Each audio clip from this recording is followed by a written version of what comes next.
प्रियंका गांधी, मायावती और ममता बनर्जी, तीन अलग अलग वर्ग से आने वाली ये तीन महिला राजनेता मई में होने वाले लोकसभा चुनाव में पीएम मोदी की दूसरी जीत में एक बड़ा खतरा साबित हो सकती हैं। प्रियंका गांधी वाड्रा उस गांधी नेहरू परिवार का हिस्सा हैं जिन्होंने आजादी के बाद से सबसे ज्यादा समय तक देश में शासन किया। प्रियंका को देश की सबसे पुरानी पार्टी में जनवरी में शामिल कर लिया गया। विपक्षी कांग्रेस पार्टी ने देश के सबसे ज्यादा आबादी वाले राज्य यूपी में उन्हें अपना चेहरा बनाया है। वहीं अन्य दो शक्तिशाली महिला नेताओं की बात करें तो पश्चिम बंगाल की मुख्यमंत्री ममता बनर्जी और यूपी की पूर्व सीएम मायावती हैं, जो कि मोदी सरकार के खिलाफ एक बड़ा महागठबंधन बना रही हैं।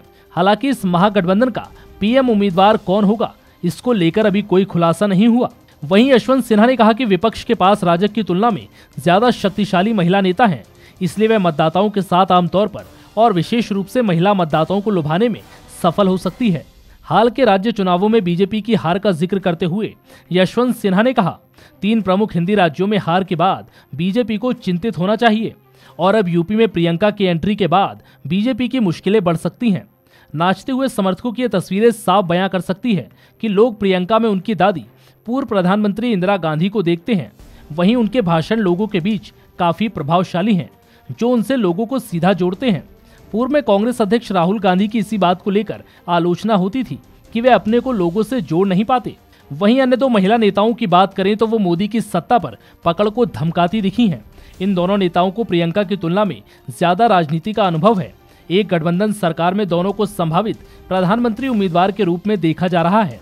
एक शिक्षक से मुख्यमंत्री तक का सफर तय करने वाली बीएसपी चीफ मायावती यूपी में दलित और पिछड़ी जातियों में खासा प्रभाव रखती हैं। अब उन्हें समाजवादी पार्टी से समर्थन प्राप्त है, जो अन्य निचली जातियों और मुसलमानों से समर्थन प्राप्त करती हैं।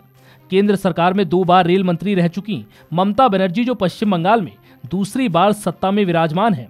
हाल ही में उन्होंने कोलकाता में 20 से ज्यादा दलों के साथ मिलकर एक मेगा रैली का आयोजन किया था, जिसमें उनके लाखों समर्थक जुटे थे।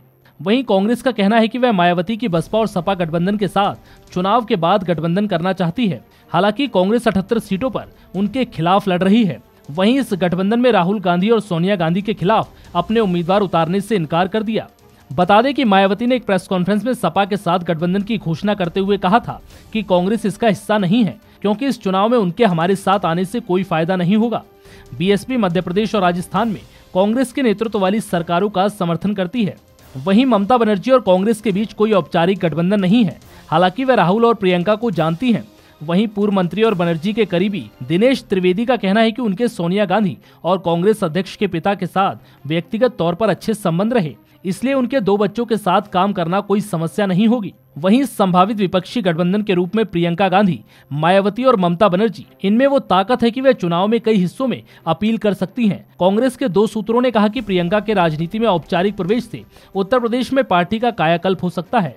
उन्होंने कहा कि वे राज्य में उच्च जाति के मतदाताओं से अपील कर सकती हैं, जो आमतौर पर बीजेपी को वोट देते हैं। फिलहाल इस जानकारी में इतना ही।